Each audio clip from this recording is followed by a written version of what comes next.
welcome to the class. This is Exploring Garden Basics in Science, a garden series class 1. So there's going to be 4 classes in a row, one each month. And if you guys all like it and want to keep going, we might do things in the summertime. And then in the fall, we might do things like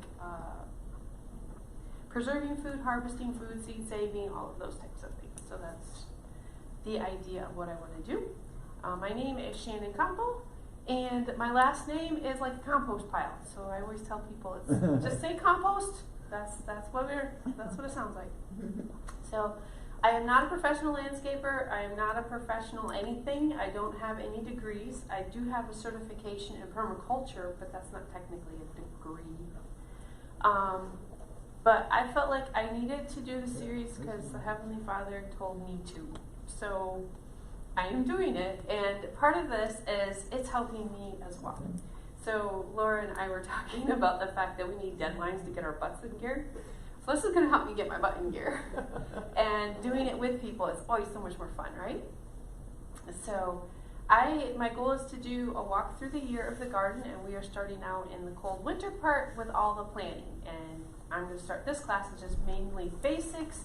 Some of this might be really, really familiar to you, and please throw in your 3 cents if something comes up and I don't cover something as deeply, or you have a contrasting idea or thought. If it's directly related to what we're talking about, throw up your hand and we'll please talk. It's be a cool conversation.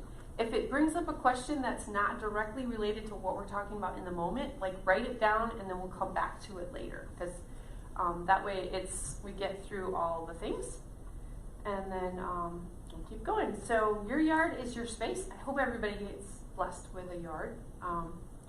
Those people that live on the little balconies, I always feel so bad for them. And I'd be like, my balcony would just be this blot of green on the side of an apartment, right? Because it is too much fun to have plants. All right, so what is your definition of a garden?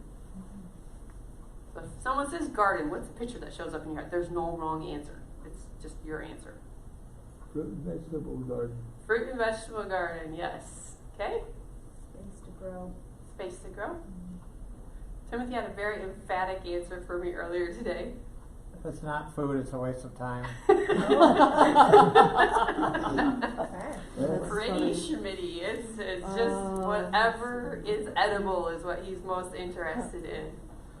All right, what's your definition of a gardener? Someone who cares for the plants. Someone who cares for the plants, yep. So when you think of a gardener, what do you picture in your head? Like Garden gloves, boots, knee pads if you're wise. garden gloves, boots, and knee pads. I like it. A garden stool. A garden stool. Yes. That's right. Yeah, so there was a group of ladies that I was associated with, and they called themselves a garden club. And they showed up with pearls and fancy clothes, and I found out later it was a social club that they assigned the word garden to because they liked flowers. Oh, wow. And so that's just interesting, like different people's perception of what does this mean. Mm-hmm. And so I think I'm a little along the line of I'm muddy, grubby, I've got boots on, and we're dressed in heavy duty clothes rather than frilly. Okay, so we're going to start with basics. So know your zone. Does anybody know what zone you live in? We come from a couple different places. 4.5. You're 4.5? Oh, I'm sorry. Anybody else know what your zone is? Okay. We're zone 3, aren't we? So a zone is just simply the assigned number that the USDA, which is the Department of Agriculture, has assigned, which corresponds to the level of coldness it gets. And so this is the United States. It's very pretty. They remade this one, and we changed by 1 day. And this is Michigan. So I live in this lovely little edge of light green, really light green. So I am 6B. This is where all the snow has landed for it because of the lake. We're in a maritime climate. So 4A gets down to -25 to -30. right? Where I am, I get -5 to 0. That's a big difference for your plants being hardy or not, right? So when you are looking for plants, either perennial plants or like your perennial food plants, knowing your zone will tell you what plants will be most happy there.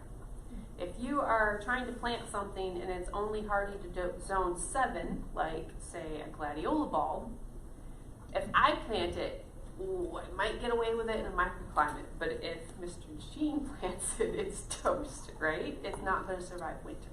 So that is something very key to know right off the bat is what is my climate like and what is my zone like?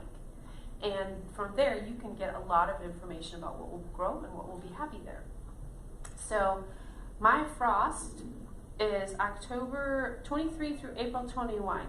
There is risk of frost in that area, that time period. So do I want to plant my tomatoes before April 29? Do I want to plant my tomatoes like May 1?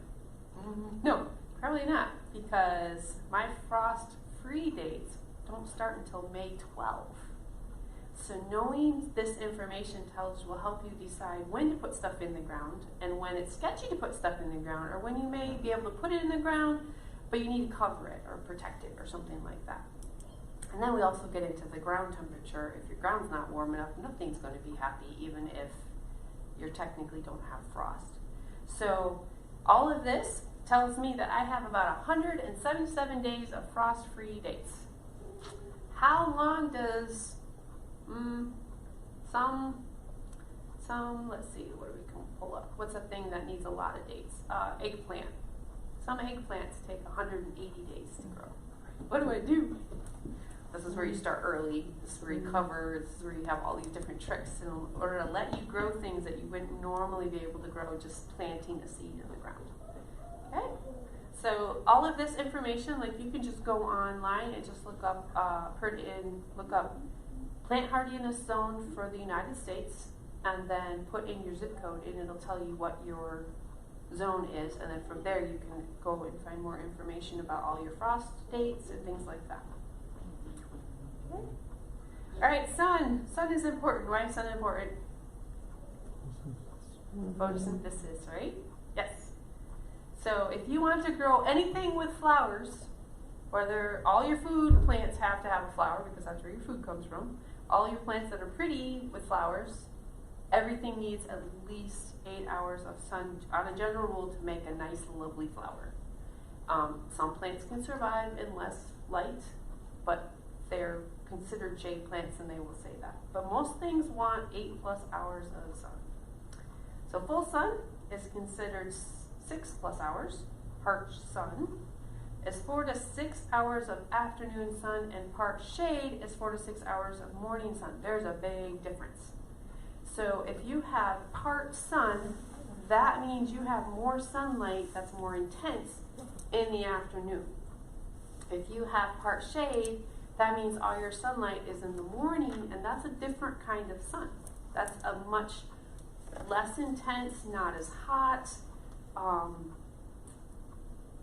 won't burn your plants, whereas afternoon sun might. And so depending on which one those are, they're not the same thing. When you're looking at a plant and it says it wants part shade, you know, if I have it, technically it's only got 4 hours of sun, but if that 4 hours of sun is like, 1 to 5 or noon to 3 or whatever, you really have to make sure that it's not getting burnt. But can you say those again? Okay, so part sun is 4 to 6 hours of afternoon sun. Part shade is 4 to 6 hours of morning sun.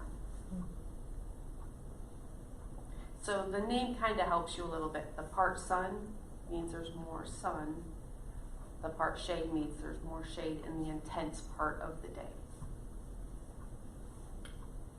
And then shade is less than 4 hours of sun. And generally things in the shade have a very, very small flower, or it's an ephemeral, which is a plant that grows in the early spring before there's all the leaves on the trees, and so they get their whole entire life cycle done way early, get all their photosynthesis done, and then they go dormant during the sun summertime when all the tree shade has come in. So like trilliums are like that. Some of your crocuses, a lot of your daffodils, things like that can grow in full shade in the summertime. But if they're getting everything they need in that early time of their season, then they'll make it. Okay, make sense? And then to get even more exciting, we have sun angles. So this is part of my permaculture design where I had to figure out where my sun comes from. So in the wintertime, on the solstice at the like December 22, 23 kind of thing, our angle of sun is 23.8 degrees. It's that vector going this way. So our sun is super low in the sky. What does that do to my shadows? They are long, like they will go forever, right? That's that big snow pile in front of your house on the north side that never ever melts no matter how much sun there is. And then in the summertime, my angle is 70.7. So it's not quite vertical, but it's getting there, isn't it? It's pretty high. That makes your shadows really short. But if I am looking at my angle in the middle of the summertime and saying, all right, I'm going to plant a full sun plant right here, is that going to work?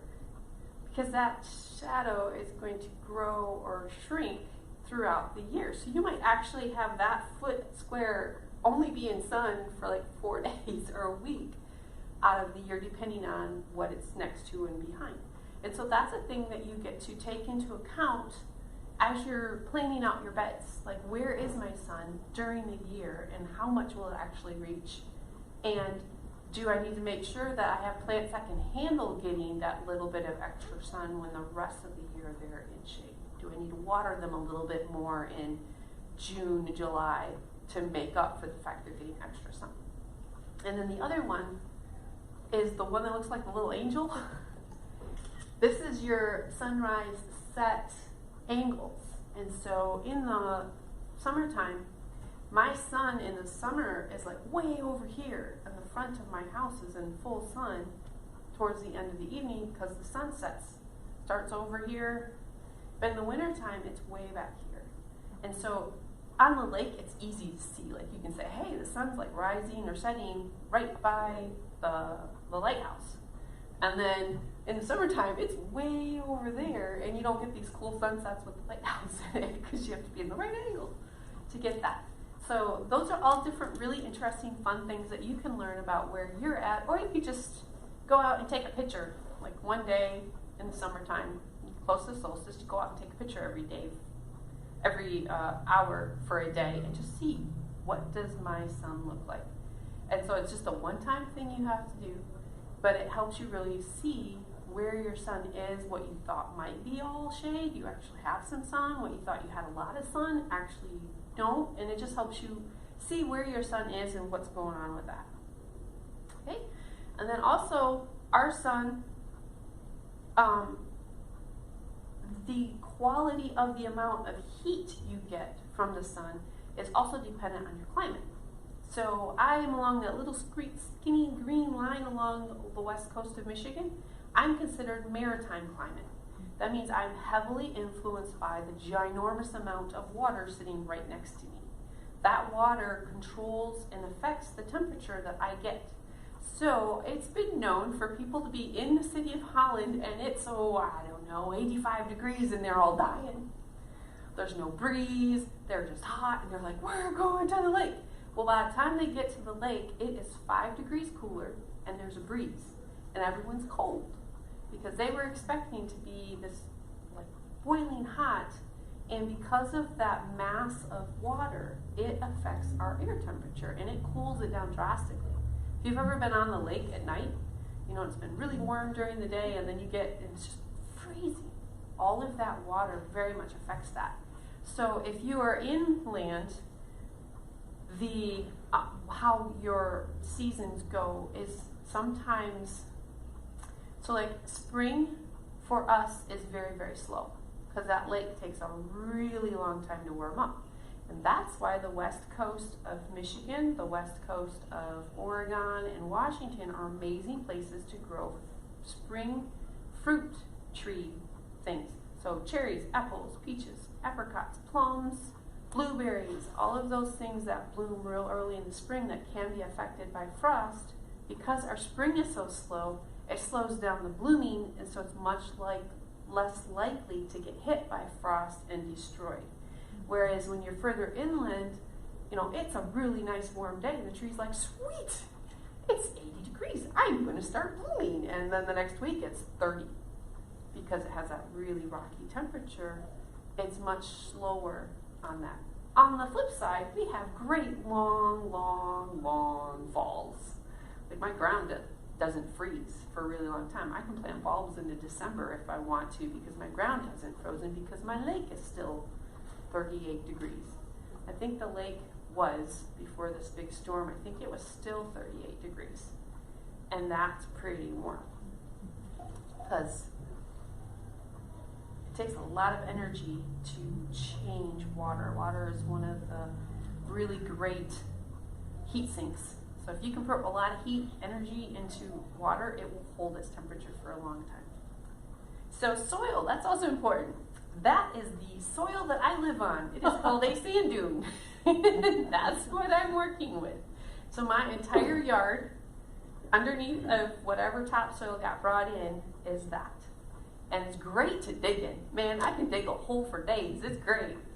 But it's not so great for growing things. And when they came through and did the big survey of the entire country back in the 30s, I believe, they went to every single county and they took soil samples and then they put out what is the best thing to grow on this area. And the area where I'm at is labeled low sand, only good for growing trees.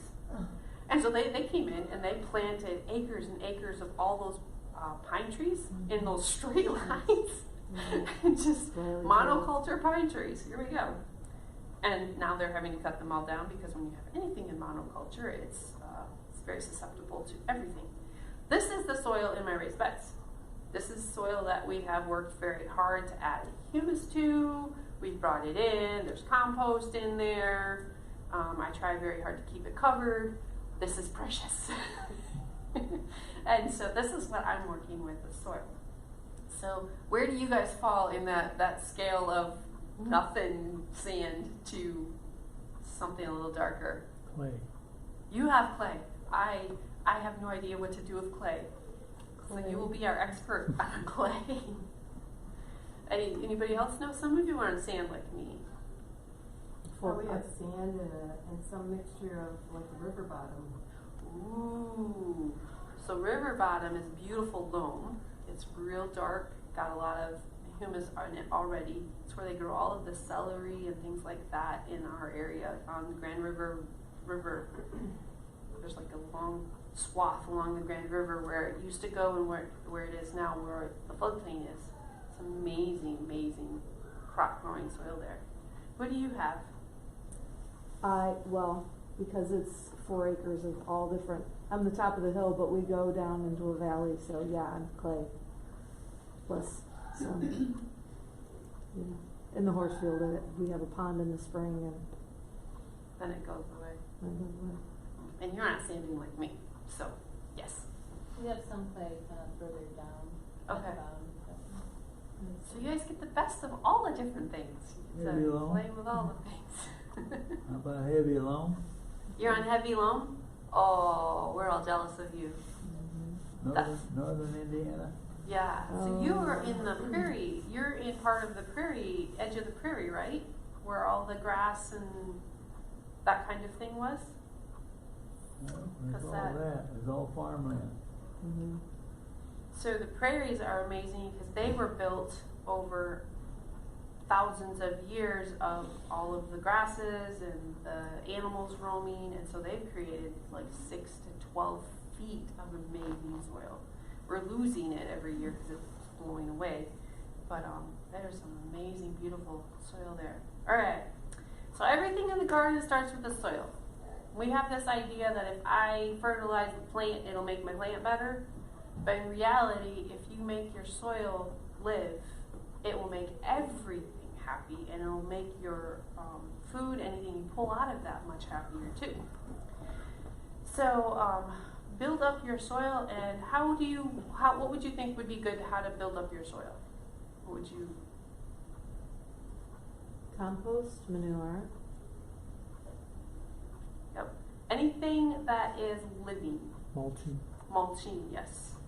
Anything that has carbon in it, putting that into your soil will help. Because your soil is built up of all these little organisms and colonies of things and all of the life in your soil. So 80% of plant problems are due to poor soil. If you fix your soil, you will get rid of most of your problems. Okay, so your soil, if you had a handful of soil, there's something like 1 billion living organisms in that soil. Everything from microscopic things to things you can see like earthworms and bugs and sow bugs and centipedes and millipedes and all the little guys running around, beetles. But the garden soil, if it's healthy, actually has an infrastructure of like a little city. And people are doing commerce in your city. They are trading things with each other. They are, hey, you got a sugar? Well, I'll give you some zinc. Or, hey, you got a sugar? I'll give you some nitrogen. They are always doing trades and like working together on things. And so your roots in the soil aren't actually eating the soil. They are in a relationship with all the living things in your soil. And so it's like, hey, I need some minerals. So they do this little exchange. I'll give you some sugars if you give me some zinc, nitrogen, magnesium, the other M one. Manganese, copper, iron, all of those things are all exchanged through a amazing, like the cations and the positive and negative things in the soil switch and they equal each other out. It's this amazing give and take between these things. And so if you have healthy soil, you build up all of these little colonies of all the little critters and bugs that can do all of this exchange. And the healthy soil, and so the amazing thing is we don't have to be like super scientific about it. All we gotta do is keep feeding things back into the soil that are healthy, that's food, and they will do all the work. So if Godzilla walked through your town, it wouldn't be so healthy for you, right? So we can be Godzilla on the soil a little bit. And so any place where there's compaction, it's very detrimental to your soil because it squishes out all the spaces that you need to have in the soil that water and air can flow through. If we got buried underground, we would not be able to breathe. But if you have healthy soil and all the things in that ground, there's a lot of oxygen in your soil. There's a lot of holes and porous spaces in your soil. And that is helpful. So I'm always yelling whenever Timothy steps on the ground in my garden beds. And for me, it's easy because the garden bed isn't a box. For me, I have a lot of boxes, so don't step in the box. And that's helpful. If you have like a big garden and it's just, all laid out like that, it's a little harder to not step on the right spot. But so I'm always yelling about him. Okay, so what's your soil type? Pick it up and feel it. It may be different in different areas of your land depending on how much space you have, depending on what got brought in. So I've got a couple spots in my yard where I have maybe 4 inches of topsoil that got brought in and dumped there. I have a couple spots in my yard where all the topsoil slid from down the hill and landed in the bottom. So it's like, this spot's great.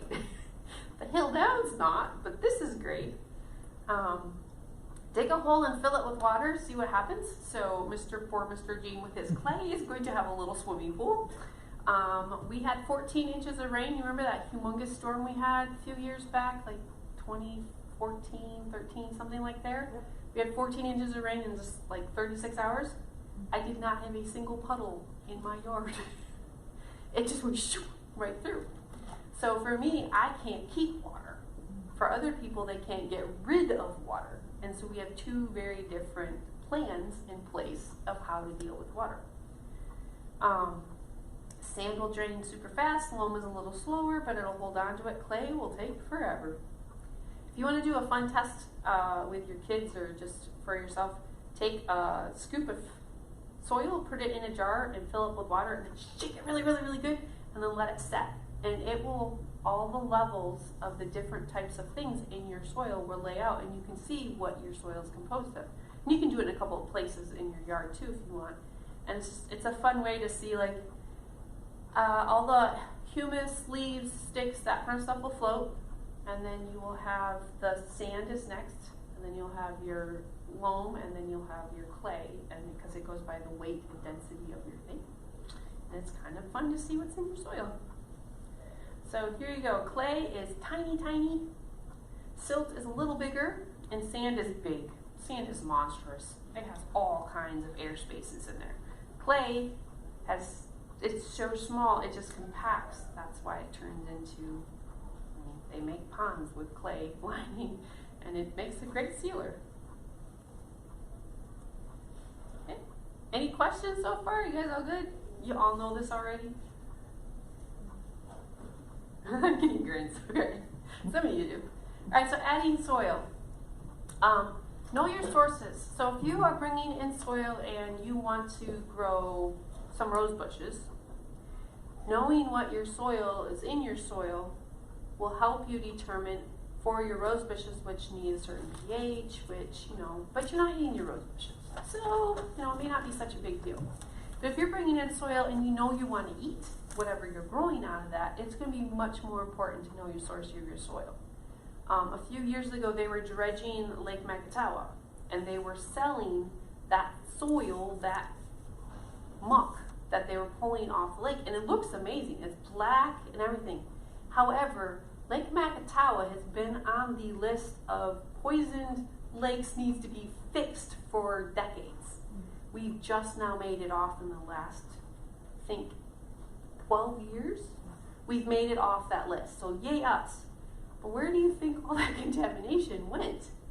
It's in that soil, and they're pulling that soil out, and they were selling it to playground places. And I'm like, do you know how many chemicals are in there from the paper plant that was polluting it, from the great big coal, from the ship, all of that stuff? What's in that soil? It might need some remediation before it's safe to grow something in. And so know your sources of where your soil is. And that's like the big scary thing. Not most of your soil from like the garden store or something like that isn't going to be that horrible. But you never know, because they were selling it. Okay? Another thing that could be in your soil is weed seeds.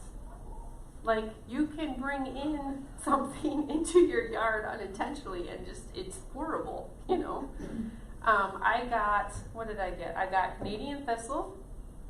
I got bindweed.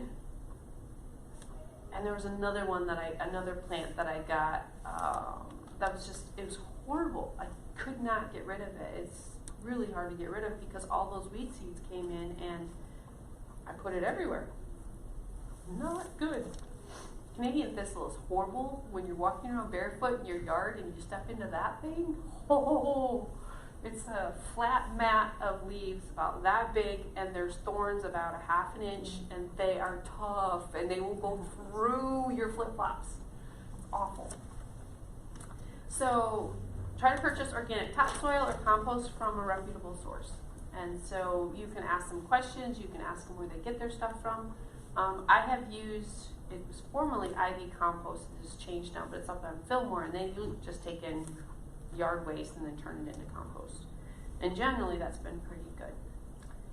If you have clay and nothing will go through it, if you have sand, nothing will stay, you can make raised beds, and then you can add in your own soil. So if you know you're in a place where your soil's not great, it's been contaminated, or it just, the amount of work it would take to turn that into something viable is more than what you have energy or time for, you can do a raised bed.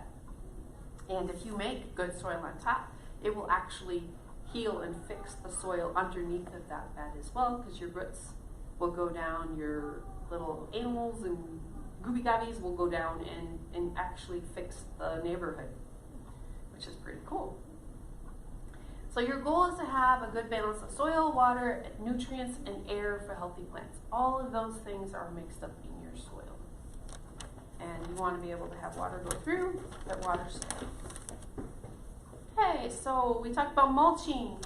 Mulching is really good because it adds organic matter to the soil and it breaks down over time. So picking what you mulch with is very important too. One thing that everyone likes is that it suppresses weeds, which is great. The earth never wants to be naked. So if you ever see bare patch of ground, it's always going to grow something. And most of the time it's weeds, because that's the most opportunistic, toughest plant that's going to go like, there's space, I'm going to grow, right? And they're usually never the things we want.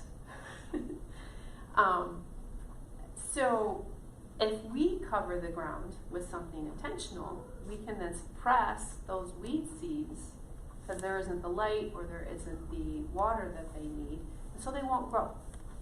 So one thing with mulching is that you are suppressing the light getting to the weed seeds, and then they can't grow. And if you're using plants to do the mulching, suppressing that weed seed, if you're planting in such a way that you are covering your soil with something, that's even better. Okay? So organic mulching, this is not referring to organic as in like the label organic, it's organic as in carbon-based. Is bark, straw, grass, leaves. If you mow your leaves in the fall and you get these little pieces of chipped leaves, those are great. Green manure would be if you had a bunch of weeds and you just cut them all off and let them lay. That's a great way to weed. So you're not pulling every single weed, you just chop all the weeds off and then they fall over and they lay. And if it's an annual weed, you will kill it. If it's a perennial weed, you'll have to knock it down a few more times. But that's called a green manure, and what that does is it covers the soil, it breaks down, and it puts nitrogen into your soil. And it's a really good way to just, like, when we had kids one year, I gave everybody scissors, and I'm like, all right, guys, we're going to go weed the yard. And they were like, what? I'm like, just cut the weeds. Let them lay there. And they're like, this is the best weeding ever. So that was fun, because you don't have to weed everything. You were just chopping things down. That was great. And then inorganic mulch is stone, brick, gravel, crushed glass, and depending on the aesthetic of what you're doing, this is probably not going to be something you would do in a food garden, because you really want everything to break down. But if you're doing a garden in the front of your house, if you're doing something more decorative, these are all different things that you could use to suppress weeds, keep things down, but also have it look pretty. The best time any of this ever looks is the day you put it down and you've watered it in. That is the spectacular best moment. About 5 minutes after that, you're going to have your first stone where it's not supposed to be, and it goes downhill from there. So just know that, know what if you have kids running through things, don't do something that looks better when it's, tidy. If you don't have any children and you have really good edging, go for it. Or pets. Or pets. Or chickens. Yes. Or dogs. Yes, if anything's going to touch it. Great. Or you don't have a staff to keep it neat and tidy every day and rake it. Right? So with mulching, there are some things that come up. Termites are one thing that can be brought in on wood chips. So if you do get an old tree that got chipped up and someone's like, hey, you want my tree? Check to see if there's termites or carpenter ants in that before you put it around your house or any wooden structure, because you can bring pain into your life by doing that. Pill bugs are a fact of life. It's that little guy right there. He's actually a crustacean. He's not a bug. He's not an insect. His job is to eat cellulose, and his whole job is to eat cellulose. Sometimes he's not picky enough about the kind of cellulose he likes, because he will sometimes eat your plants which are still living. But generally, they're supposed to eat dead cellulose, which is like your bark and your dead plants and things like that. And then you can get slugs. Slugs, there's different ways to fight those. One of them is to lay something like a piece of cardboard out in the evening, and then the next morning you come up and you go to town, either feed them to your chickens or squish them or whatever you want to do with them. Hey, they're hard to squish, man. You go to squish it and it just got oozes everywhere and it didn't die. But, yep. And then other thing is treated lumber, painted wood, or other kind of waste like that. You don't want to bring that into your, like where your kids are playing or things like that, because treated lumber has different chemicals in it that keeps it from rotting. And if you eat that, it's really bad. Like little kid teethes on it, if they put it in their mouth, all of that, it's poison. Is what it is. Painted wood, again, that doesn't break down. It also can have poison in it depending on the type of paint it is and stuff. So those are just good things to make sure your mulch isn't that. Yes? In your food garden, if you're using hay or straw, know your source, because a Roundup Ready hay will kill your garden. Yes. Not sure if it might be in this later, but I'm going to touch on that right now. So, so Roundup is a glyphosate, which it actually binds the nutrient in the ground. That's how it works. So it starves the plants is how it kills it. And then the surfactant, which is the carrier for it, also is a poison and will damage plants. And so anything that has that on it, in it, sprayed on it, will kill everything. It's an indiscriminate murderer of things. And so there have been some genetically engineered plants now that are geared to not dying when Roundup is sprayed on it. I don't know the wizardry that goes into that. I don't think it's a great idea, but that will hurt your plants. There's another thing also is they were using a herbicide on a pre-emergent herbicide on the fields for different hay and different things that was going into horse feed. And the horses that were eating that were letting that go. They were taking that manure, putting it on gardens, and discovering the entire garden was then killed. Because an herbicide is a killer of herbs. Everything, plants are considered an herb.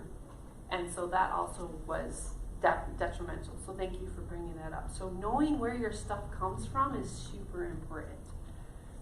Because it'd be horrible if you just... How do you find out if your horse feed has that? Purina is the company that was in trouble for that one.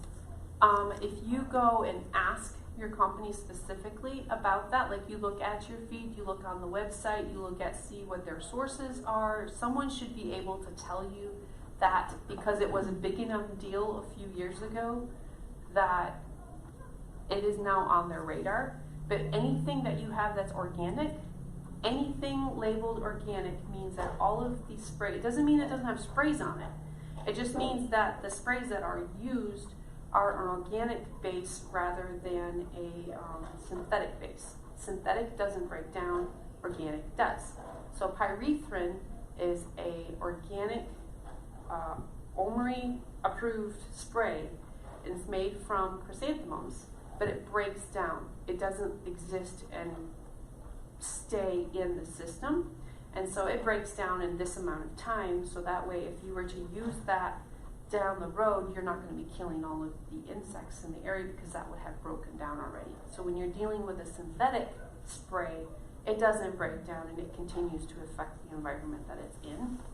And so technically, right now, anything labeled OMRI, the lobbyists have not gotten to this yet, is all the sprays on it have to be an organic base, meaning it breaks down in a certain amount of time. And if you can find out what that time is, you know. Usually it's more than whatever that is.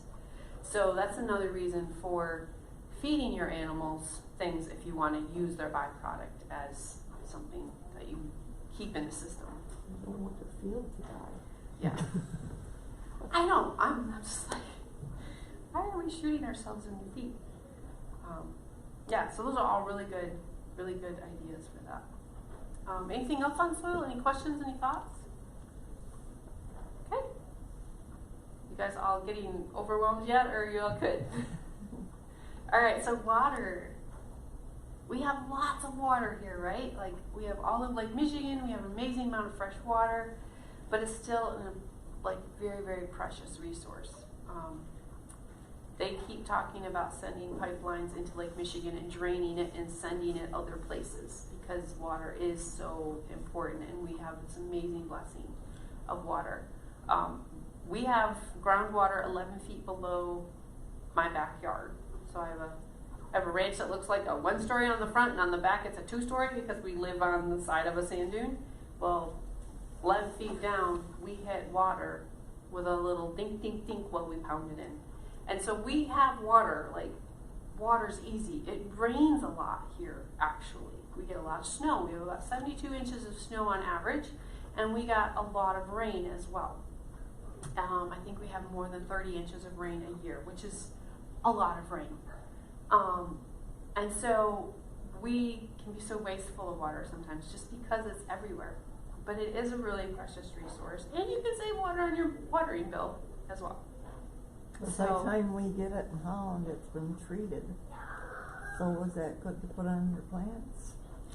So, if you have water with chlorine in it, or chloride in it, or any form of that chemical, the reason they put it in there is because they want to kill all the little buggies in the water so we don't get sick.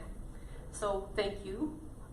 But it kills things, therefore it will kill plants. Or if it doesn't kill it, it just sort of makes it not super healthy. So, like, eating too many donuts won't kill you. But if that's your main diet, you're not going to last very long or be very healthy, right? And so one way to handle that is if you don't have water other than well or house water or your treated water, you can have it set in a container and off gas that chlorine. Chlorine will generally evaporate into the environment, How into long the air. does it take? So 24 hours is generally like the minimum for a gallon of water that has a good surface area to reach. So like I save a lot of the like gallon plastic jugs that you get like vinegar in and stuff. And so it goes up and then it comes to a spot. Like I fill it up to the top where it's still straight. So it's got that full circle and then I leave the lid off. And I had been doing that as my way of, I'd fill them up, you know, when you're getting in the shower and you're trying to get the water hot and you lose about 7 gallons trying to get the water hot. That's when I would fill them up. And so I would use that waste water to fill up those, and then it would just sit there for however many days or whatever, and then I'd use it to water everything, and then I'd work on them.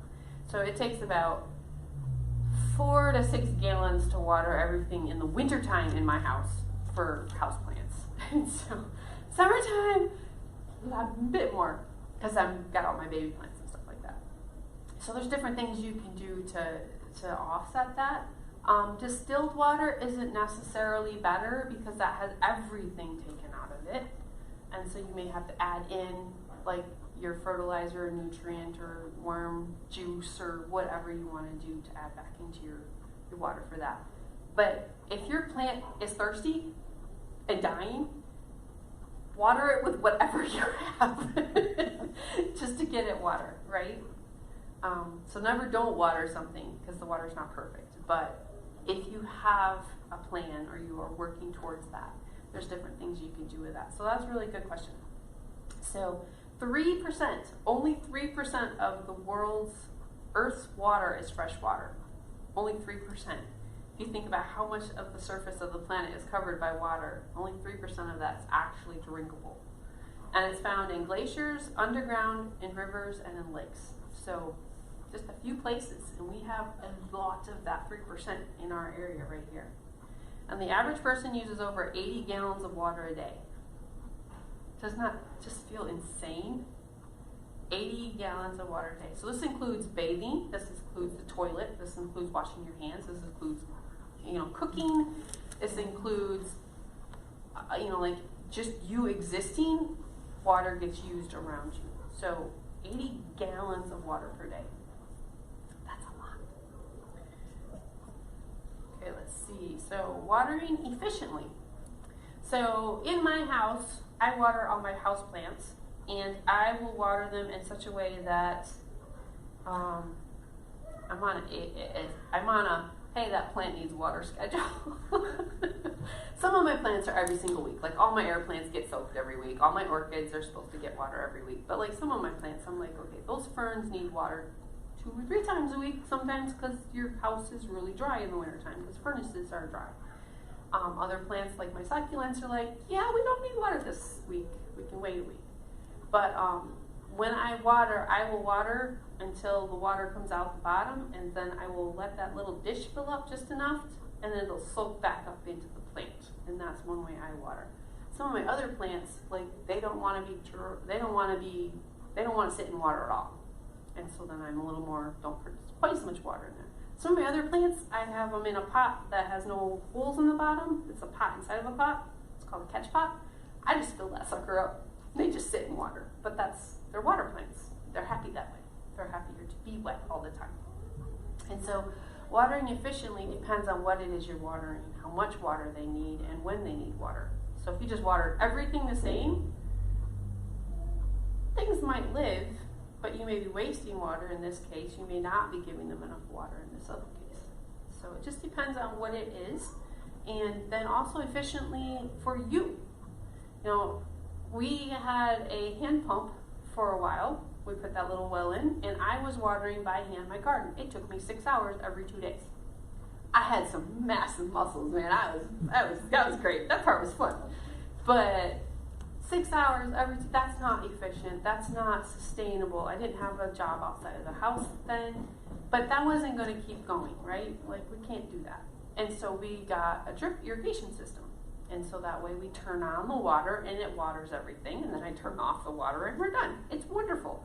I don't have biceps like I used to, but everything's watered and I didn't take 6 hours to do it. So all of those things go into how you water. And then your soil type. So my soil can take water for days outside and we're fine. It's never going to be too much. Mr. Jeans probably can get away with a quarter amount of the water and be happy, and maybe too much for some of his plants because of his soil. And so just knowing that, knowing where on your land, like some of my raised beds in the front, they're in the shade, they have a lot of topsoil because that was put in there. I don't have to water them as much or even at all if we have good rains. Whereas in the back, some of those, like, sorry dude, you're just not going to make it, or you're not going to be super happy because I can't get enough water to you. I haven't amended the soil enough. I'm not invested in getting the water to them right now. And so sometimes they die. Okay, so check your soil, examine your plants, monitor weather reports, and use a rain gauge. It drives me nuts when I drive by a business and it's raining and all the sprinklers are going, and I'm like, why are you doing this? It's automatic. They don't pay attention. But if you know it's going to rain in 2 days and you're supposed to get half an inch of rain, you could probably wait. You're fine. If you know it's not going to rain till next Tuesday, you probably want to put some water down, right? And then when you water, don't do this little you did nothing. You didn't do anything. It doesn't matter if it felt like forever while you're standing there, but unless you soak that ground, you're actually doing damage to your plants and the hardiness of your plants. So plants grow where the nutrient and the water is, right? So if I am watering and only the top half inch of soil is wet, where do you think all the roots are going to go? Right on the top of the soil, right? Where do roots need to go? They need to go at least 4 inches down and spread out nicely, because that provides your stability for your plant. That keeps your plant more resilient if there is a drought. And that top half inch, how fast does that dry out? Like super fast, right? If they're a little bit down further, there's more moisture down there. There's more life in the soil down in that little bit below the surface. That 4 inches below the surface has most of your life, because the light and the water and all of that can get to that. So if you soak really, really well, you actually won't have to water as often. And so usually I say, as an average, an inch of water, which is what they tell you for lawns, but an inch of water per week, water everything. And then you can kind of see what needs more water, what needs less water. My soil over here means they need 2 inches of water a week when they're really going gangbusters and growing a foot a day. Or they don't need so much because I've got enough clay in this area, or I've got enough humus in this area that it's doing all right and it's not in full sun all the time. And so some of that you'll learn. And but if you're going to water something, water it, stick your finger in, and you'll be like, well, water only went down a half an inch and I've been standing here for 3 minutes. So that's where, getting some of your sprinklers in, or creating wells around your plants where you actually, your plant is planted, But then just a little bit out, you actually have like a divot in the soil, and then you can put your mulch flat so it hides it, but you fill up that ring of soil around your plant, and then that way you can put a lot more water down. It stays instead of draining or dripping down, which in my yard, which is on a slant most of it, you water here and down there is getting watered, right? And that helps you put your water where you want it. And then if you water in the morning or you water in the more evening, you will lose a lot less evaporation. So like sprinklers in the middle of the day when it's 90 degrees out, okay, 80 degrees out, we don't get 90 too many times, you're evaporating a lot of that water off. And unless you're trying to cool down your like state, it's not going to be very helpful. Or if you're in an enclosed area, you can sometimes, bring the temperature down, but that's not what you're trying to do. You're trying to water. So like morning or evening, that heat is a lot less, and you're going to be able to water and keep the water where you want it.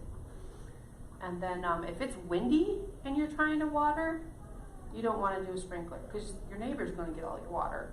You're not going to get your water, right? And those things feel very like, oh yeah, that makes sense. But sometimes you don't think about it. And you're like, oh, I gotta just water, and you're not getting it out there. Okay? So different watering techniques. You have sprinklers. There's all kinds of different sprinklers. You have watering by hand. You have drip irrigation. Does everybody know what drip irrigation is?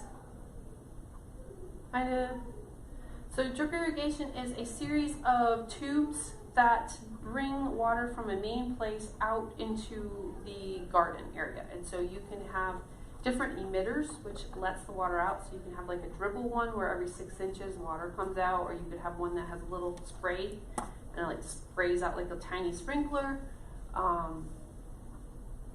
You could have ones that are more spaced out. It just depends on the kind you want and what you're growing in that particular space.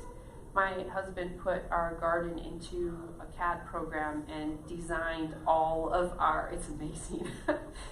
Next class I'll show you. Figured it all out, and so we have drip irrigation on all of our beds. We have zones so we can turn them on and off if I need to water my blueberries more, but everything else is done. I can just water the blueberries more, kind of thing. And then soaker hoses are hoses where it's just this long hose with a lot of perforations in it, and the entire thing leaks water. And you can bury that under mulch kind of thing. A lot of times people put those around a tree, like they'll put a little circle that just goes all the way around the tree, and that's how they water that tree. So a lot of water comes over a long period of time very slowly. And then it soaks in really nicely. And you don't lose any of it. Okay? Water sources. Rainwater. We have lovely rain. A lot of rain. And then we have 2 months of drought. Generally they're in July and August. This last year we had wonky drought, early spring, and then we had too much rain in August, and it was nuts. But generally we have 2 months of about drought where we can use all the rainwater from earlier. And I'll show you next some of the ways of catching that. You have gray water. I don't know that gray water is technically legal in Michigan right now. Gray water is your water from your sink, water from the shower, anything that's not considered black water. There's no human waste, thank you, in it. Don't ever use black water straight on your garden. There's got to be a lot of stuff done before you can do that, because you don't want any of there's a lot of problems with that part. But the gray water, like my filling up my jugs under my tap waiting for it to get hot, that's considered gray water. The water from your washing machine, that would be considered gray water, and you could put that out into your garden or into your yard. I think one of the main problems that does not very common in Michigan is because we're frozen for half the year, and it would just create a complete mess of your system if you were to try to make that all work like they do out in Arizona and some of the hotter places. So But the washing soap or whatever you use is not harmful? Depends on the kind of soap. Really good question. So if you use a organic based soap product, yes, there's other products that you can use that are soap based that have got the chemicals in it, they've got the synthetic fragrances in it, they've got coloring things in it, like the whiteners and stuff like that. That's probably not as good. I probably would not put gray water on anything I was going to eat, unless it was my clean tap water waiting for the water to get hot kind of thing. But normally I would run it through a bog garden first. I would run it through a system of cleaning it first before I would use it on anything for food. But it is a way to get water if you're in a situation where we don't have the ability to get a lot of water. If I were to move to New Mexico or something, this would probably be something I'd pay a lot more attention to than right now when I have more water than I can use in my rain barrels. Rinse water collection, that's another one of your, like, I will I'll say, can you toss this overboard? So like I'll rinse out a pan, and instead of dumping that water down my sink, I will throw it overboard. We go out on the deck and we throw it over into one of the beds or something like that. Because it's just, the food I'm eating at least is healthy. It's not got stuff in it, that I would be worried about. And so that we throw things overboard is the joke. Well water is another one. Depending on where you are, you need to have your water tested to make sure you're not got anything in it. That's a good one. And then you have city water with chlorine, which was the thing we talked about earlier about off-gassing that before you use it. And then 5 watering myths. All right. Plants need 1 inch of water a week. Everything depends. Every question asked for a gardener usually has the word depends first, and then what is your situation? That's just an easy cop-out kind of thing that they tell you. Really, you need to know what it is they need. And depending on your, is it spring? Is it the middle of summer? Is it super hot? Is it cold? What's your soil like? What time of year is it? All of those things. Is it a brand new planted plant? It's going to need a lot more water than that plant 2 years later that's been super established, and it may not need any extra water. Is it a tree? Did you just plant the tree? Or is it a tree, the oak tree out front that's like, I got roots down I got roots everywhere. I don't need anything. Okay? Wilting is a sign you need to water. Wilting's a sign of many things, not always that it needs water. Lack of water is one thing. Too much water will also cause a plant to wilt because you've just blown out all of the walls in the cell wall. Root disease will cause it to wilt. Damaged roots you walked on it, somebody stuck a shovel down, took out half its roots. It's a house plant that you got something bad in it, it's sick, whatever. Soil-borne insects. I had this one hosta that I just couldn't figure out what was wrong with it, and I went to move it, and the whole thing came out, and it had just this teeny tiny little space, and everything else had been eaten by mice. I was like, oh, that's why he's wilting. He had no more roots. Broken stems, disease, and then another thing in your garden, around 3 o'clock in the afternoon, anything that's a brassica or in the squash family is all boom. And you're like, oh no, I need a water. Well, if it's been a hot, dry, windy afternoon, it could just be desiccation. It just means that the amount of water that plant is putting out of its leaves is not able to physically draw up from the ground, even though there's water in the ground. It's just, its pump can't keep up. And so come around 5 or 6 o'clock at night, when it cools down a little bit, the wind dies down, everything goes whoop, and it's totally fine. So then check your ground. Always check your soil first. Is it too wet? Is it not dry? All of those things. And sometimes it just needs to be cooled off. And so some people just water the plant to cool it off, to make it look better, and then they feel better. The plant didn't actually need more water. All right, this is another one. Overhead watering on a sunny day can cause scorching. And they're saying the water droplets will focus the sun's rays and it'll cause it to burn. Well, the angle of the sun coming into that water droplet, it has to be so far away to actually create a burn point, and it can't within the depth of that water droplet. So that is never going to cause scorching. Scorching can be caused by sun. If you have a plant that's a shade plant and it's sitting in too much sun, it can cause scorching. There's a couple hostas that are notorious for this, and so they look like dump at the end of July. It just look like trash. But Overhead watering will not. Is overhead watering a good idea? Maybe not for other reasons. You lose a lot of water, you can spread disease and all that kind of stuff, but you're not going to burn your plant by it. And then avoid overhead watering. If that's the only way you can get water to your plants, water your plants. Is there better ways to water your plant? Yeah. But if it's the only thing you got going and you need to water this patch of lawn and at the same time you're watering your kids, win-win situation, right? No, you've got these labeled myths, Yep. but I'm hearing you say those are, So the myth is that you can't overhead water ever. And I'm not saying that you don't ever overhead water. I'm saying that it's not the best way to do it, but if you need to do it, you can. The world is not going to end if you overhead water. And so, but everything there's good ways of doing things and there's better ways of doing things.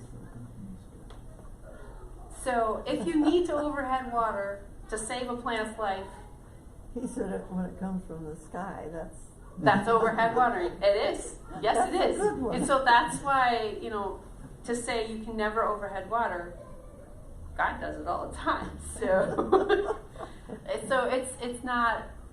it's one of the myths that you can't do it. It's just that for us, overhead watering, there's some ways better to do it. But when it rains, there's no sun. There's usually, the temperature is lower, so it actually is hitting the ground. There's a lot of conditions in place, whereas when we're overhead watering in the middle of a hot, sunny day, we're losing a lot to evaporation, we're moving things around on the plant, things like that. It's not the same as rain. But if you have to overhead water, you can. And then drought-tolerant plants don't need to be watered. That's a lie. When I worked at Yonkers, people would come in with this thing, you'd walk in and your plant died. And he'd be like, okay, what happened? They're like, you said it was I didn't have to water it. I'm like, no, we didn't say that. You have to water plants when you first get them in the ground because they don't have their own system ready to go and they're not working with all the nutrients and the little bugs and their roots are all set. They're like if you took somebody and moved them to another city, they're not going to have their family, friend infrastructure that they had in their own place, right? It's the same idea. So the first year, sometimes 2 years, you need to water your plants that are drought tolerant. Once they're established, they're usually fine. Then they can go. Unless it gets super dry and you have a drought and hasn't rained in 4 months and your soil's sand, you better water that. But as with anything, it depends. It's always a if then but why rather than a firm absolute rule most of the time. Okay, so this is one of my rain barrel systems. This is 1, 2, 3, 4, 5, 6, 7, 8, 9 barrels along the west side of our house. The entire back of our house drains into this, and it takes a ½ an inch of water, and it fills up all of those barrels, and that's 450 gallons of water. So it does not take very long to get a ton of water, and then I use this all year. Timothy, this tube connects all those barrels together, so that way the water comes in this first barrel on the end, and then it goes and fills up the rest of the barrels. And then this little tube here on the end has a valve on it, and I can just stick it in my watering can, turn on the valve. Or we can stick a hose on that, and then that hose we can run water, like we just spray things and water it that way, or I can fill up rain barrels down below, I can fill up buckets down below. I can move that water around. This is on the highest point of our property, so everything gravity drains. And so it's a great way of moving water without having to put a motor or an engine on it. And the pressure of my water depends on the pressure, how much water's in those barrels. So as the barrels go down, the pressure of the water decreases a little bit. But it's been really great. So I've got 450 gallons of water there, and then I have another set of rain barrels down next to my greenhouse that we have up on blocks, and so I can fit a rain barrel underneath of it, or a watering can underneath of it. As long as my water is above where I want it to come out, it's always going to go downhill. And then I have a barrel in my greenhouse way up high, and we have a hose and a wand attached to it, and I can water my entire greenhouse with that water. And to get the water in there, it's just different, like a height is just enough higher that I can get a hose all the way down and up into my rain barrel, and it will fill it up. It's like perfect. So really, really cool. And then the blue tube is the overflow spout. So like if there's too much water going in there, it hits that and it goes down this black tube which goes underground, and then I bring it around out, and then it goes into the ground, and then at the very end there's like this little catch of rocks that if it makes it to that far. That way it's never creating an issue with this water spilling over and creating chasms or anything like that. So Timothy and I designed this. He made it happen. So it's pretty cool. All right, wind. How many of you guys think about wind when you're growing things? So this is part of my permaculture design for my yard, of finding out where the wind and the snow and the rain come from. And so the light, like teal blue, is where our snow comes from, and it mostly comes from the west, which we all knew that. Very, very seldom does it come from the east, and that is usually in the spring months when we have this weird east wind coming, where the winds kind of switch. Every once in a while you get stuff from the east. I'm sorry, that light blue is rain. That's my fault. Black is the snow, so that's coming from the northwest. And then our wind is the purple, and so most of the time it's coming from the west. Sometimes it comes from the southwest. It's just interesting to know like where your stuff is coming from, because then you know if you need to protect something, where to situate that, or if you want to put a windbreak in, which side of your property do you want to do that? For me, it wouldn't be on the north side of my property. I'm not getting lots of wind from that. I'm getting most of my wind from the west side of my property. So that's where I want to put my windbreak. So it's just, this is a fun, interesting thing. And you can have issues with desiccation, where it like dries out your plants. Rhododendrons are really obvious about desiccation because their leaves will all curl up and everything like that. But if you don't have them protected a little bit, sometimes they can die because they're evergreens. They're continually losing water even in the wintertime. And if they can't pull up enough, they can't. How many of you seen those trees that are like this? The wind blew them in that shape. So that's a thing to think about. And then what kind of wind is it?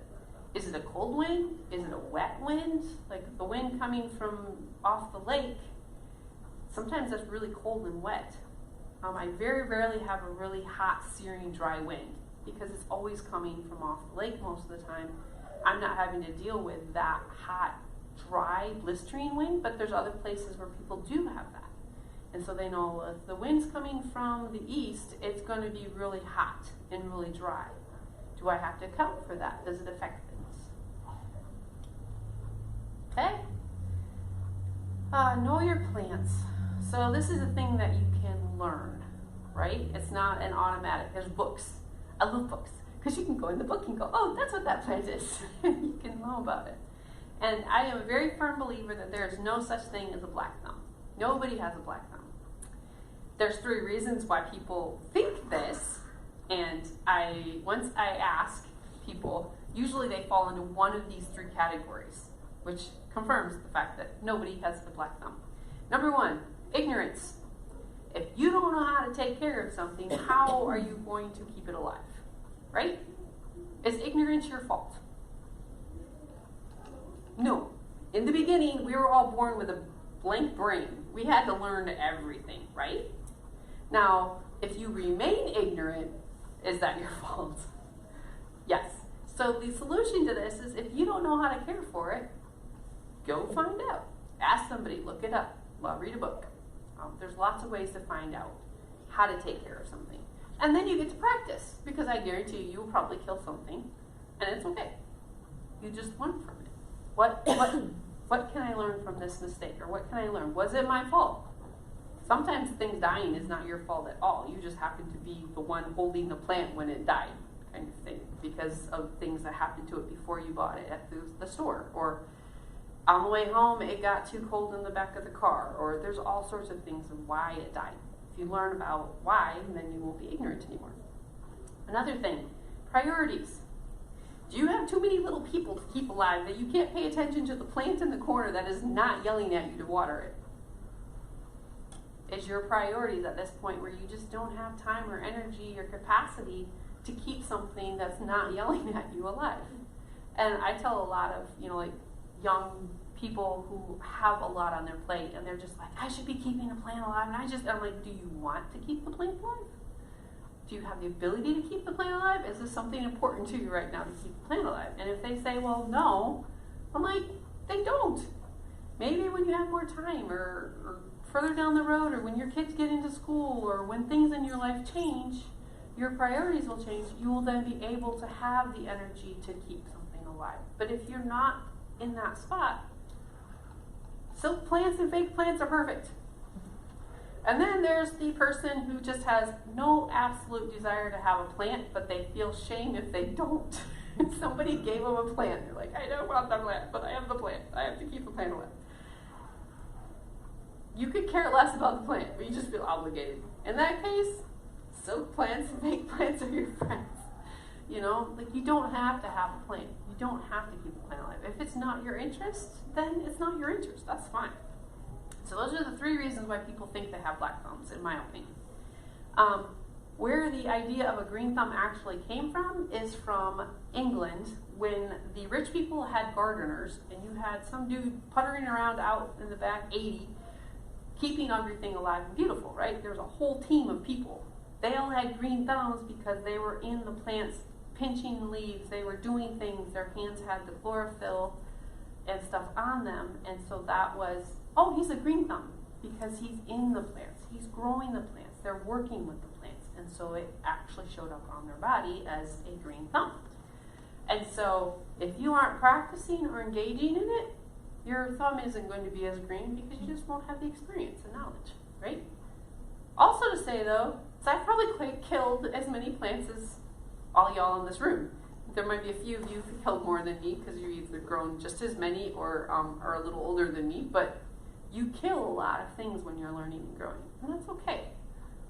Plants don't have souls that I know of, so we're not committing murder, even when it feels like it sometimes.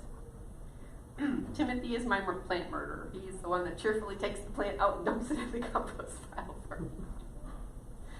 Okay? So when it comes to this, just whatever's important to you, that's what you want to work on.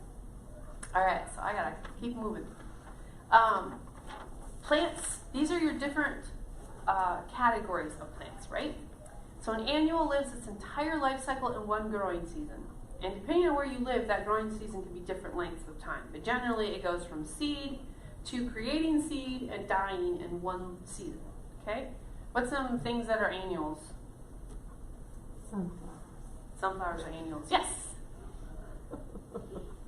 Most of your vegetables. Most of your vegetables, most of the things in our garden that we plant are a actual annual. Okay? And then we have biennials. These are plants that kind of are tricky. They trick you into thinking they're perennial, but they're actually not. And what it is it lives its entire life cycle in 2 growing seasons. So, and it blooms in a second year. So the first year you get a foxglove, it's just this little pile of leaves and it's not pretty. So garden centers don't usually sell them.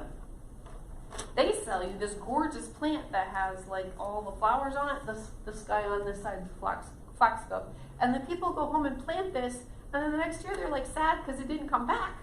I'm like, well, that wasn't your fault. That's all you got. And so I always get annoyed. I'm like, you should sell it. Like, nobody buys a pile of leaves, right? They want to buy that. But that's the way a foxglove grows. The one next to it is called a hollyhock. That one grows, has a little pile of leaves, and then has this massive 4-foot stalk of flowers. It's glorious, and then it's gone. Now, those self-seed really well, and so you can go every other year with flowers unless you save your seed and then plant them on the off year, and then you can then create every year. But so there's some tricks. But foxglove, hollyhock, kale, Swiss chard, and artichoke are all biennials. They take 2 years to make their seeds and then die. And then perennials lives for more than 2 years. Some perennials can live up to 20, 25 years, like peonies, asparagus, things like that. You get stands of those, and they're old. Other things live for more than 2 years, but it's not forever. Like if you have a plant and you've had it for 7 years and it dies, and that's probably not necessarily all your fault. It's just it doesn't live forever. Trees don't live forever. So that's another thing, like people get sad, my plant died. I'm like, well, how old was it? You know? So perennials also include things called tender perennials. The tender perennial is probably what everyone's houseplants are. They're plants that are perennial, but they get killed by frost.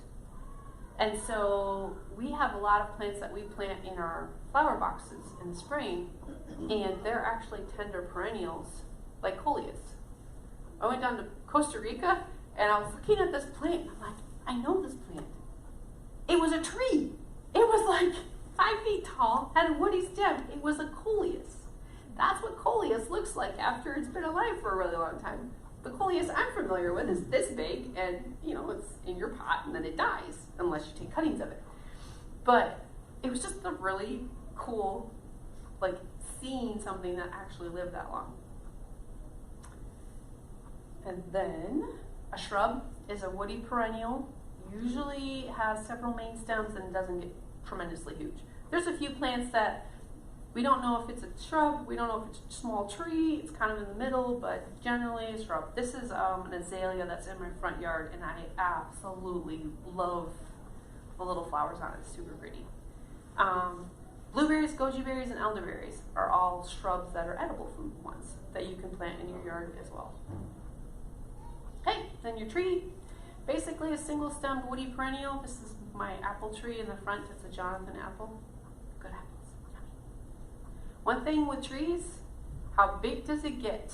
Because when you plant a tree, you never think about 20 years down the road. And right now I have a 30-year-old Japanese maple that was planted before we moved into the house, and it has to get chopped down this spring. I am devastated. It is a glorious palmated, thin palmated leaf, maroon. It's beautiful. But it's too big for the spot, and it's growing into my house, and it has to go away, right? But if the person... Try that. I have been for the last 5 years. It's getting to the point where I'm massacring it, You should see what they do in France. They completely take everything off, and they just let it resprout. It's really cool. They pollard it. Yeah, it's amazing. We'll have to, I've already agreed. I don't know if I can go back on it now. But yeah, it's one of those things where if you don't plan out 20 years from now, you a lot of times will be very sad. Okay, how to choose a plant. We're going to get to that. We'll do more in classes later. We'll work on that. How good is your soil? We talked a lot about that. If you can't grow in your soil, there's a lot of things that you can do instead. And so container gardening is one of them. This is a variegated basil in with thyme and moss rose. I've got peppers in a pot. This is if you don't know where you want to go with your garden, you get a bag. Sometimes you can stack a couple of them on top of each other. And if you're ever having a day where you need to get a little aggression out, take a screwdriver and just stab a whole bunch of holes in it, flip it over onto the space you want to grow in, and then you cut out the top, making sure you don't go too close to the edges, because that'll hold it. And then you can grow plants in there. Those holes inside of it will let water go down and also let your roots grow down. The bag will kill whatever's underneath of it, so it'll kill the grass underneath of it. And this is a really fast way to make a garden. If you want to put, you could take another bag, stab a bunch of holes in that, put it on top, and then cut in a top you can stack up several bags and make it kind of high. And then in the fall, you just cut the plastic, pull it out, and then you've got a little mound of dirt right on the spot. And if you don't like it there, you can drive the bags away and reseed the grass where you had it, kind of thing. But that's a really easy, fast way to see if you like something where it's at. Okay. This is square foot gardening. This is a really amazing way if you have a tiny amount of space, and there's a whole book on it, Square Foot Gardening by Mr. Bartholomew. He was an engineer and a gardener. I take his spacing with a grain of salt because he has some very, very, very, very high quality soil. He puts 1 tomato plant in 1 square foot of ground. I would prefer to have 2 square feet of ground at minimum. But you can grow a lot of things, small things, in this kind of setup and area.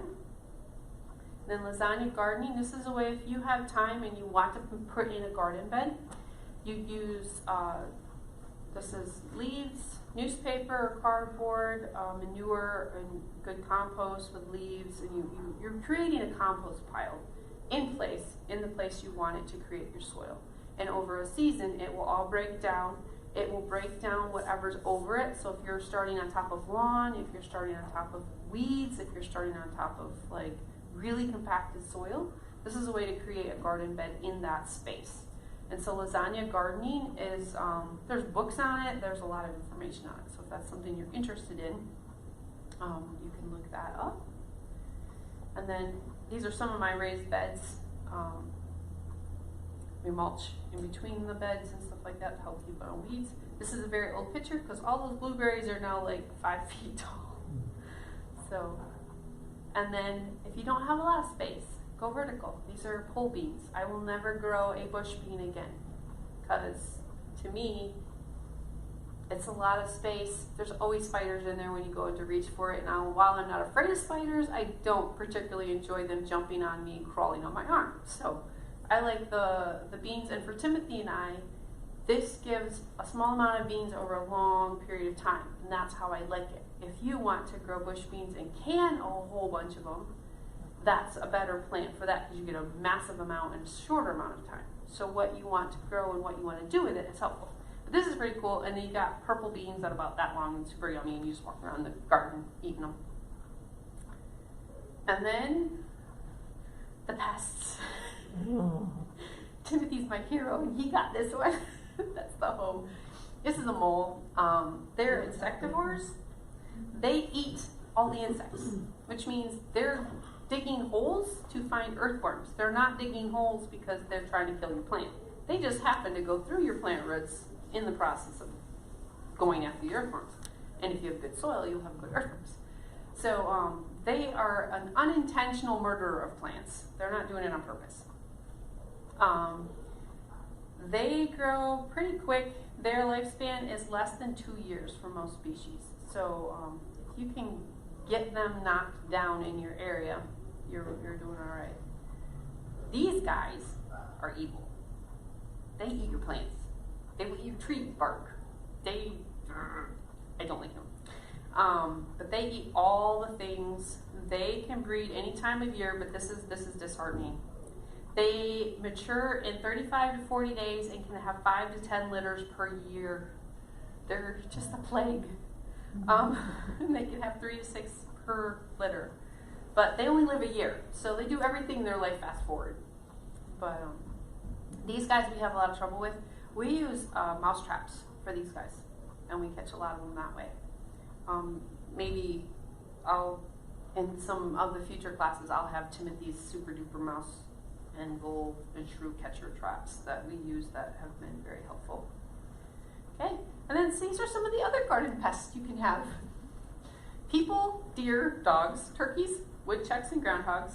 Same animal. Timothy's joke is if it's on the ground, it's a groundhog. If it's in the tree, it's a woodchuck. That's his joke. It's the same name for the same animal. Raccoons, rabbits, squirrels, chipmunks, birds, mice, and insects. We have had all of these in our garden, plus the other two. And this is Ubu. He is the dog that picked the peppers in my garden and ate them. We couldn't figure out where our peppers were going, and then one day we caught Ubu with one in his mouth because we were waiting for this pepper to get ripe, right? and it disappeared on us, and it was perfectly picked. The plant was fine. The pepper was just gone, and we're like, did our neighbor come get it? He was picking the peppers and eating them. But he's so cute, you can't get too mad at him. So we had to put fences around everything. But yeah. So this is where, like, what do you want to do for your garden? Like, you just sat through the class and got all these things thrown at you, fire hose a little bit. What do you want in your garden? What do you already have? What do you want different? Everything starts with an idea. And at the beginning, don't be limited by, like, all the things. Just be like, what is the most awesome possibility of what I can have, right? And write that down. Figure out where you want to go. I took the side of my house and turned it into this garden, right? Because I was like, I want a garden, and it was a slant like this, and we took and terraced it out, and I got a bunch of patios and things like that. It doesn't look like that now, but that was something that, by not limiting myself, I started with an idea. So your list, what do you want to do in your yard? Just look good enough to make everyone happy. Like, that's legitimate if you live in an HOA, right? You just make everyone not be mad at you. Do you want your kids to be able to play in it? Grass, sandbox, swing set. Do you want flower gardens? Do you want food gardens? Do you want a sitting area? Do you want to go sit somewhere in the morning and drink your coffee and journal? Do you want to sit somewhere at night and watch the sunset? Do you want to hide?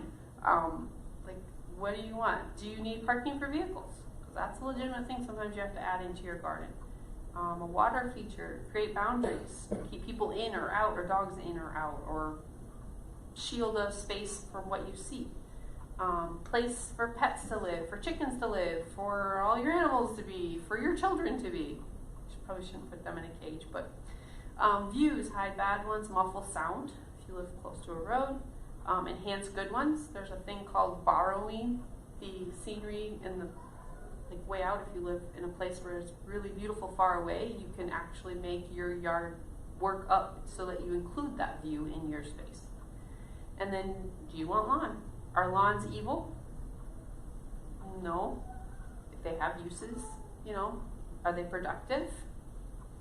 Maybe, maybe not. So it's what do you need, what works for your family? And then what do you want it to look like? Like, look at magazines, look at things online. This is where Pinterest comes in for some of us. It's like, I like that. I don't like that.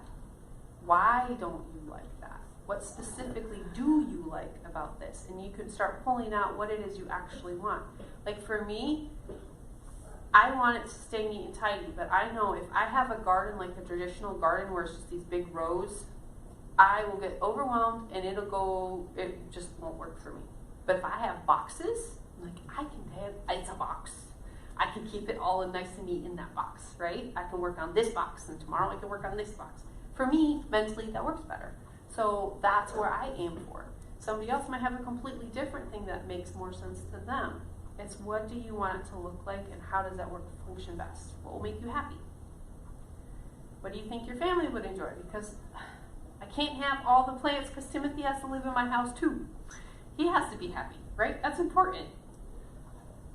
I don't know, what other questions can you ask about your yard, how you want it to be? Like, what is triggering things that help you think about where you want to go? Okay, and then you have the reality check.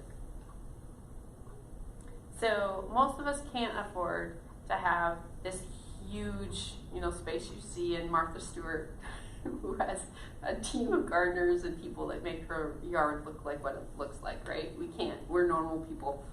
We can't have that.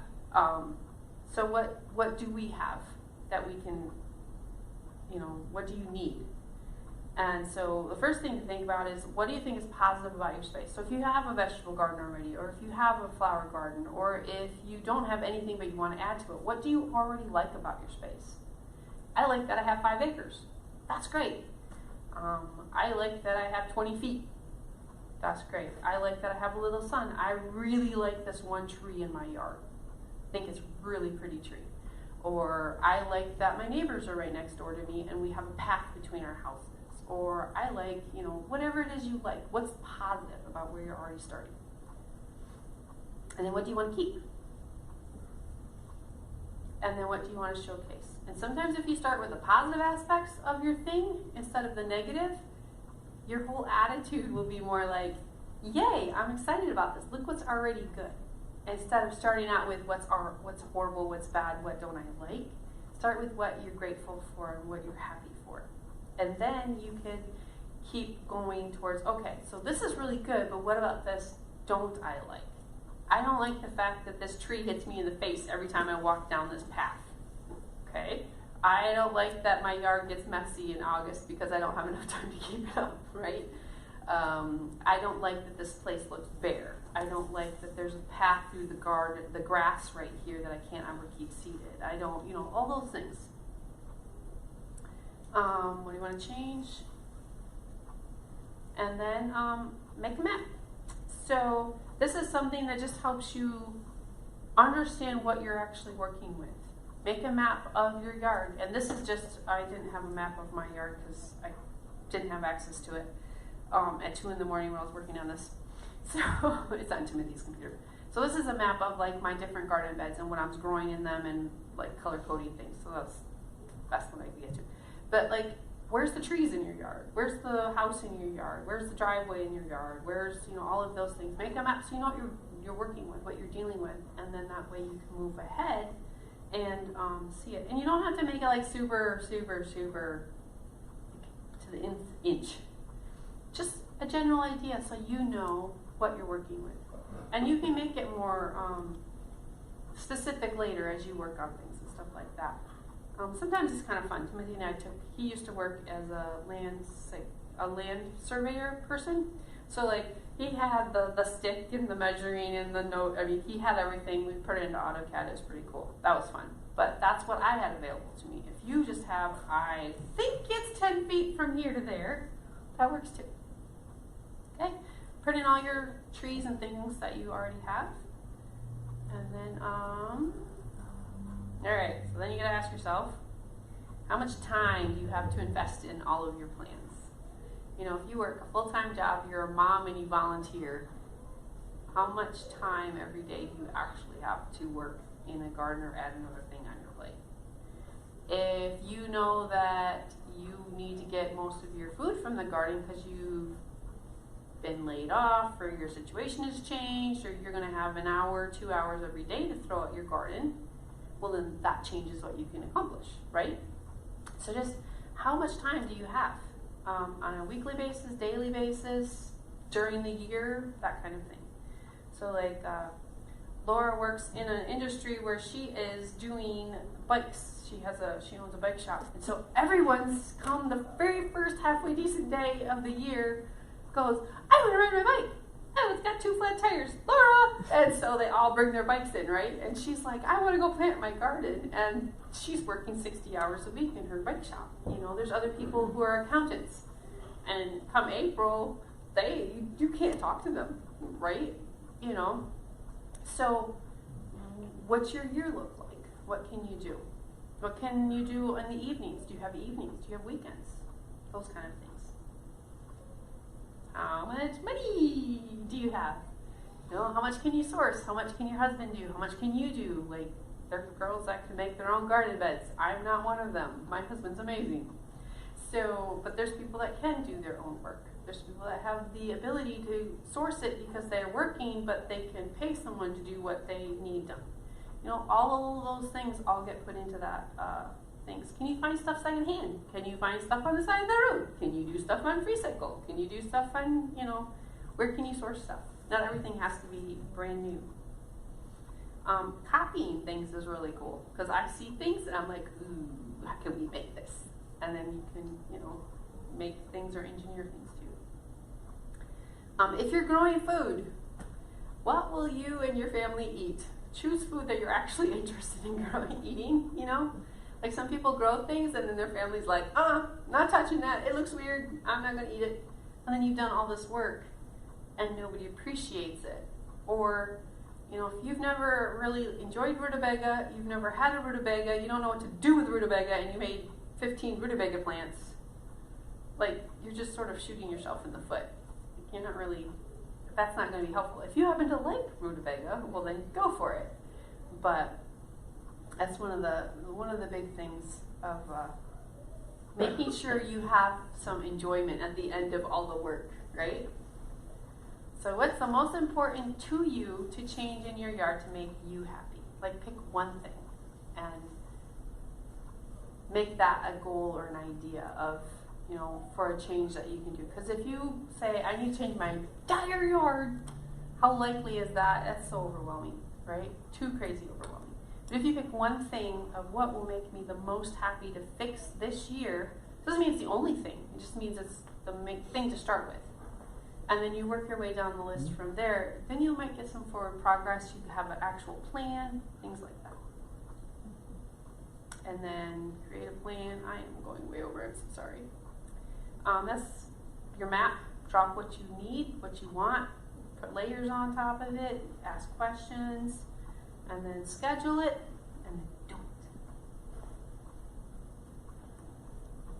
Okay, so I'm going to start where you have the most impact is the biggest suggestion. And then when you do something, invest and think in the long term. And that's both buy a quality shovel if you're going to buy a shovel. Don't buy some cheapy thing that you're going to replace every 2 years. So it's worth saving up and getting a quality thing. If you're going to plant a tree or a bush, don't just stick it in the ground to get it in the ground. Think, okay, in 10 years, am I still going to be happy with where this is?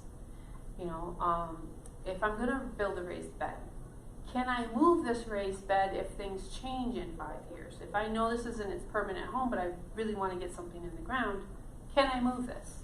Can I switch things?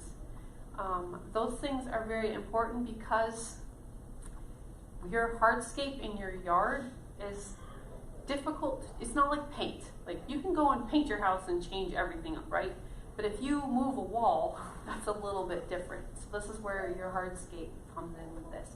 Think long term, and it's going to take time because you will not get done in 1 year what you're hoping to, but in 5 years, you often, if you've kept at it, will be just amazed at how far you've come.